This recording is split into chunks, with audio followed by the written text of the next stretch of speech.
To je nádhera. Ta příroda ale umí čarovat, že? Doslova pastva pro oči.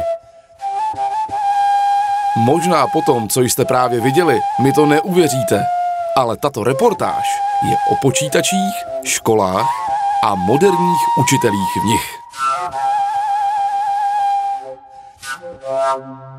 Vítejte v Žítkové, na Kopanicích. Tady se setkalo 20 moderních učitelů ze Zlínského kraje, aby se naučili něco nového, aby si společně vyměnili zkušenosti a co si budeme povídat, aby drželi krok se svými velmi moderními a progresivními studenty. Tak jarní škola moderních učitelů je další akcí, kterou pořádá Zlínský kraj, krajský úřad v kooperaci se společností Microsoft. My jsme velmi rádi, že tato akce může opět zde proběhnout v tak krásném prostředí, jako je tady právě prostředí Kopanice. A řada učitelů sem přijelo s takovými různými představami. My se budeme snažit předat jim největší inovativní myšlenky současného trendu, kam Microsoft směrem ke školství vlastně putuje, a budeme se snažit jim ukázat aplikace nové, které vyvíjíme pro školy, tak aby je mohli efektně učitelé samozřejmě využívat a aplikovat při své hodině. No a ten program bude doplněný zároveň i různými prezentacemi vázanými na psychologii, vázanými na coaching, jak prezentovat. Čili si myslím, že si učitelé opravdu přijdou na své a budou tady mít řadu inspirací, které budou aplikovat potom při svých hodinách. Vzhledem k tomu, že tato akce není tohoto typu první, proběhly už vlastně v minulých letech podobné aktivity a ta zpětná vazba od pedagogů byla velmi pozitivní a my jsme z toho samozřejmě rádi a těšíme se, že i tato jarní škola moderních učitelů bude hodnocena při tom závěru potom z pohledu pedagogů maximálně dobře. 20 učitelů ze základních a středních škol Zlínského kraje se během těchto dnů mohla vzdělávat, ale i bavit a vyhrávat.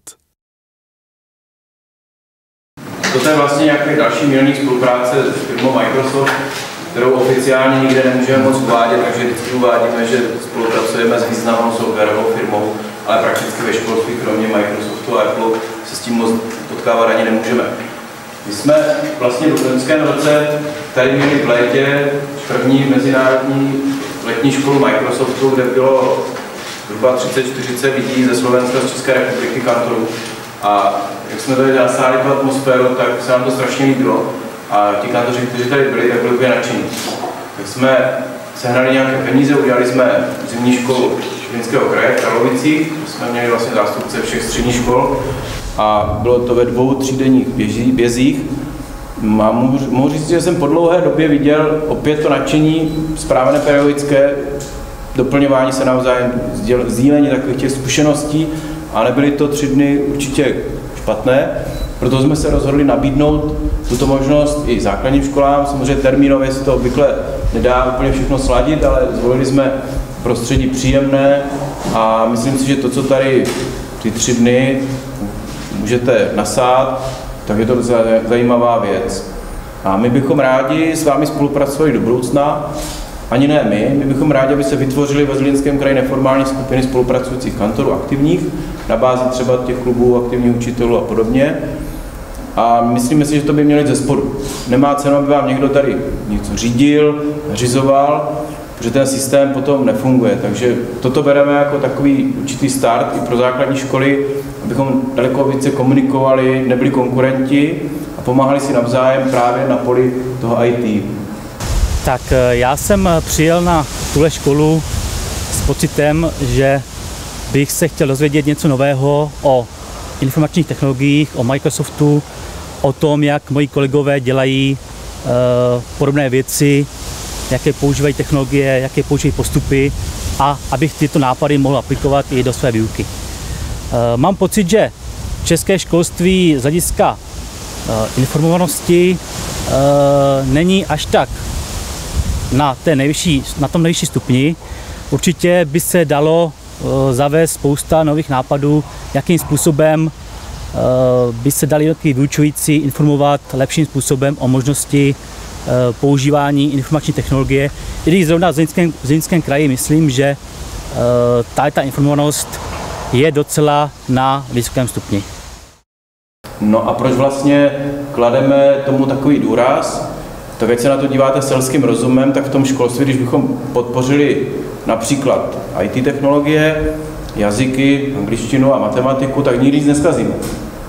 A včera jsem měl hodinový rozhovor s ústřední školní inspektorkou a když jsme se po hodině shodli, tak opravdu, ať se na to díváte z té části republiky a uděláte tyto 3 opatření třeba a něco v tom uděláte, tak posunete školství. A i z té studie McKinsey se zdá, že můžeme dělat tyto úpravy třeba jenom regionálně. Když ministerstvo je chromé, tak to můžeme dohánět my. Nechceme, aby bylo chromé, ale prostě objektivně dneska, pokud to chceme posunout, tak to musí být v nějakém systému. Takže tolik tedy, proč to vlastně je, proč to děláme. A my se budeme snažit vás podporovat v tom, i u vašich ředitelů, vašich zřizovatelů, tak, aby ta skupina tady nějaká fungovala, těch základních škol by se rozšířila, abychom tady měli to pozitivní kantorské myšlení. Myslím si, že to je k zahození, že ty děti si to skutečně zaslouží. Jarní škola moderních učitelů je jedinečná v tom, že se tady spojil region, to znamená Zlínský kraj, spojil se s velkou firmou, společností Microsoft a s řadou malých firm a samozřejmě s řadou učitelů a lektorů z řad učitelů. Tohleto seskupení umožňuje vlastně fantastickou výměnu znalostí, výměnu zkušeností a to především ve velmi důležité oblasti zavádění informačních komunikačních technologií do výuky, protože kromě pedagogických znalostí, kromě znalostí předmětu je dneska pro každého učitele znalost informačních komunikačních technologií důležitá.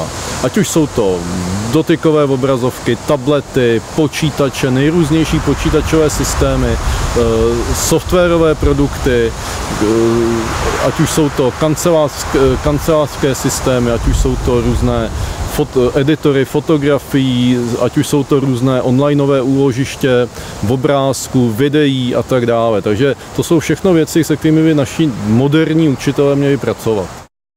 Dal bych slovo povolanému tady, to je krajský inspektor, pan Vlastí Kožela, který rád řekne několik slov zase z té, dejme tomu, inspekční zprávy.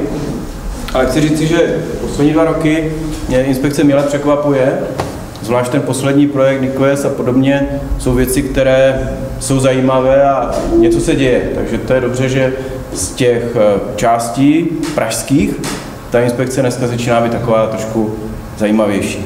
Tak prosím. Tak děkuji za slovo, já vás taky zdravím ze své pozice ze strany České školní inspekce.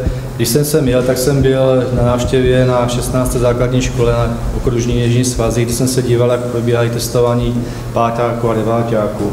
A byl jsem těch malých páťáčků a viděl jsem, jak suverénně klikají do těch počítačů a bez problémů absolutně měli trošku i náskok před paní učitelkou, která moc nestíhala jim, protože jim byli tak rychlí. A je vidět, že ty IT technologie mají v krvi. Je to úplně jiná generace, než jsme byli my. Samozřejmě je to úplně jiná generace, než to bylo před 10 lety. A ten, kdo zaspí dobu, tak je ve školství směšný. Tak to říkám já, protože víte, že ty děcka jdou kupředu. To, jestli to jde ze spodu, jak říkal pan radní, to je poznaný při inspekcích. To znamená nejen mít pěkné plány, nejen mít pěkné tematické plány, mít to všechno na papíře, ale jakmile vstoupíte do hodiny, kde se používá i ty technologie, kde máte dataprojektory běžně ve třídách, dneska už nemáte notebooky běžně skoro, v některých školách všichni, tak je vidět, že opravdu ten kantor buď ví, nebo neví. A děti ví, že on ví, a děti ví, že on neví. A je velice špatné, když on neví, oni ví, a vy víte, že on neví. Pak nevíme nic, nikdo. Takže já doufám, že jste tady proto, abyste všichni věděli, já to samozřejmě zlehčuju trošičku, abyste se zasmáli po ránu. Je to velice významná součást výuky a bez technologií a zvládnutí programu. A Microsoft se k tomu přímo nabízí, byť je to nejmenovaná firma radši, jak říkal pán radní. A je to velice úspěšný a dobrý projekt, který Zlínský kraj v podstatě v současnosti podporuje a je to dobře, že to podporuje. tak ať se vám to líbí, ať víte víc, než jste sem přišli samozřejmě a hlavně ať to šíříte také do těch svých škol, až se vrátíte kolegů a mezi kolegy a mezi ty děti. Je opravdu vidět, kde ta moderní výuka je, právě slova smyslu moderní. Samozřejmě i ty technologie nejsou ještě spasitelné, to je jasné. To je jenom podpora toho, aby se učilo, aby se vyhledávalo, ale to gro je samozřejmě někde jinde. Ale je to velice dobrá podpora, pokud se zvládá a bez toho se ta škola neposune. A to je vlastně to, co jsem chtěl říct jako na úvod. Byť jsem tady původně vůbec neměl být, ale když tady jsem, tak už vám takhle něco řeknu. Takže ať se vám to líbí, ať se vám to ty třídenní tady učení, jak se říká ta nalejvárna lidově, opravdu neznechutí, ať se odjíždíte obohacení a hlavně v těch školách je to vidět. Tak to přeju i já za svoji osobu. Děkuji. Tak přijela jsem hlavně proto, abych okoukala nápady inovativních učitelů, abych se něco nového dozvěděla a abych byla schopna potom třeba říct i jiným učitelům vše. Jak jste sami mohli vidět, jsou tu naštěstí ještě lidé, kteří berou slova Komenského vážně, tedy škola hrou. A co si o tomto výjimečném setkání myslí patron celé akce, magistr Josef Slovák? Dnešní škola Microsoftu je obdobná tu, co jsme již pořádali jako Zlínský kraj v prosinci loňského roku, kde byly střední školy. Dneska tady máme takový mix, jsou tady základní školy a střední školy celého Zlínského kraje. A kdybych si měl dát otázku, co to vlastně má přinést ty 3 dny, tak jsem přesvědčen, protože jsem zažil tu zimní školu, že to bude velice zajímavé pro kantory. Jsou tady velice podnětné přednášky, ukázky, jak moderně učit a jak moderně přistupovat pomocí nových technologií a technik k dětem. A to je, myslím, to, co potřebuje každý kantor, protože už za doby Komenského škola hrou platí do dneška a pokud ten kantor to umí, tak děti cítí, že to umí a pak umí i ti děti. Nejhorší je, když to je úplně opačně, tak to je otrava úplně pro všechny a to nikdo v tom školství nechce. Každý chce, aby to školství bylo poutavé, aby ty děti odcházely ze školy nadšené a plné informací.